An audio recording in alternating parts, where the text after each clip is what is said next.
Assalomu alaykum hammaga. Men ismim Abdurahmon. Front-end asoschisiman. Demak, bugun Visual Studio Code uchun ishlab chiqqan loyihamni ishlash prinsipini va qanday foydalanishni ko'rsatib bermoqchiman. Demak, boshladik. Biz birinchi bu loyihani Visual Studio Code'ni o'zida ochib olamiz. Mana, endi ochildi. Bu o'sha loyihani kodi. Mana bu versiyalari. Demak, mana u qanaqa ishlaydi? Biz hozir o'rnatib olishimiz kerak birinchi. Mana bu yerda hayvon neon text for Visual Studio Code. 9 ta installation bo'libdi hozircha. Yana ko'raylikchi. 12 ta installation bo'libdi. Mana 20 minut oldi. Birdan ko'rsak. Bu yerda ham shunday. Demak, mana bu haqida men o'sha portfolio saytimda blog post qildim. 15.uz blog neon text extension ko'rib chiqadigan bo'lsak, shu qanaqa ishlash haqida va shu tushunchasi haqida portfolio saytimga ham qo'yib qo'ydim. Mana animation stylelari, qanaqa ishlashi, hammasi haqida ingliz tilida qilib chiqdim. Demak, va o'zim ham qanday ishlashini ko'rsatib beraman. Bu yerdan biz hayvon deb izlaymiz. Mana bu yerdan chiqadi, mana hayvon bir xil ishlayapti, qaranglar. Detallari mana, bu detallar qanaqa ishlashi mana bu yerdagi. Bu o'sha bizdagi Readme MD'si bo'ladi mana bu. GitHubda ham bor bizda. Mana. Mana. Ko'rsak, extensionlarda misol uchun mana bu Readme MD bor. O'shada ishlayapti mana joy-joyida. Bizga qaranglar.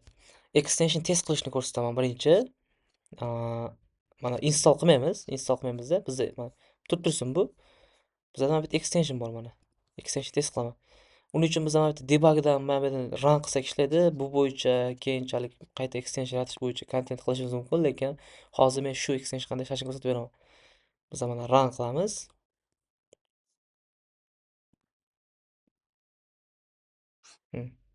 Debug anyway. Mana. Bizda o'sha extension ishlayotgan mana formasi chiqib keldi. Qarang. Bu extension nima uchun? Mana bunda text bo'ladi. Misol uchun bu tekstlar qanaqa bo'ladi qaranglar sizlar. Command line'ga hayvon deb yozasizlar. Command line nima desak bo'ladi buni? Bizda Visual Studio Code'da shunaqa xususiyati bor.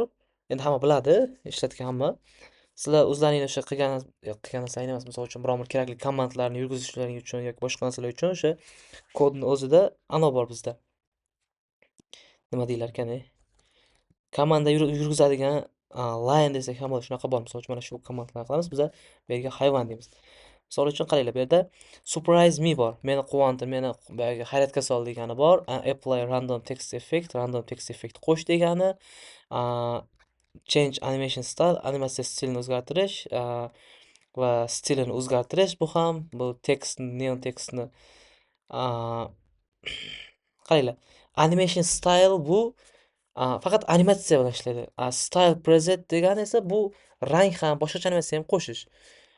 Va change neon text bor bizda, tekstni o'zgartirish. Misol uchun mana ko'radigan bo'lsak, bizda salom desak, bizda rang tanladik keyin bizda red qizil qilamiz. Salom. Endi ko'ramiz qaranglar. Biz hayvon deymizda change neon colordan tashqari toggle neon view bor. Endi u hozir ishlamayapti ekan. Qaranglar. Hayvon deymiz. Surprise meni bitta bosamiz. Bosadigan bo'lsak, sizdan zo'r yo'q. Yana nima qilamiz? Hayvon surprise meni qisib ishla. Hayvon deymiz. Surprise me sevganaqa bormi? Aha. Hayvon surprise me oylik to'lanmaydigan chala amaliyotchi. Ana shunaqa.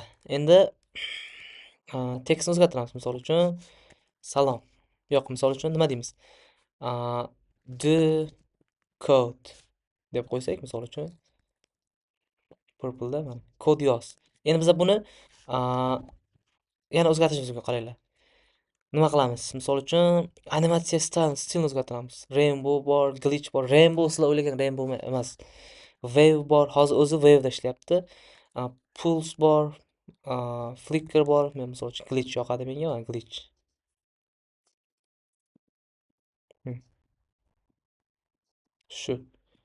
Demak, a, yoki qarang, bizada change neon text yoki random text effect qo'shish bor.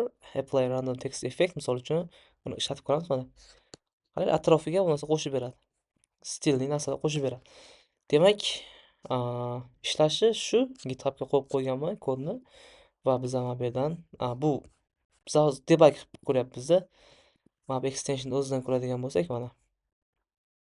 Misol uchun kod yozyapsizlar, bu yerga kelasizlarda a, hayvon deb izlaysizlar, chiqadi. Install qilamiz. Chiqdi mana. Endi biza a, misol uchun to-do'laring bo'lishi mumkin-da sizlar. To-do'laring misol uchun nima qilish? Misol uchun a,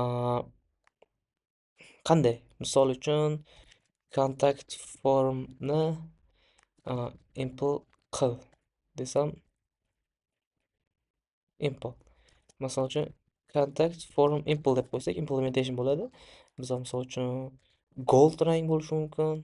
Contact form. Keyin bizda misol uchun hayvon deymizda, misol uchun style preset bor. Qarang, style preset boshqa bu. Cyberpunk bor, retrowave, matrix, disco bor. Misol uchun menga matrix bilan retrowave. Matrix ko'ramiz mana. Hmm. Yana yoki a, style preset qilsak, retrowave. Hmm. Ishlashi shu. Bitta TypeScript kodi bo'ldi.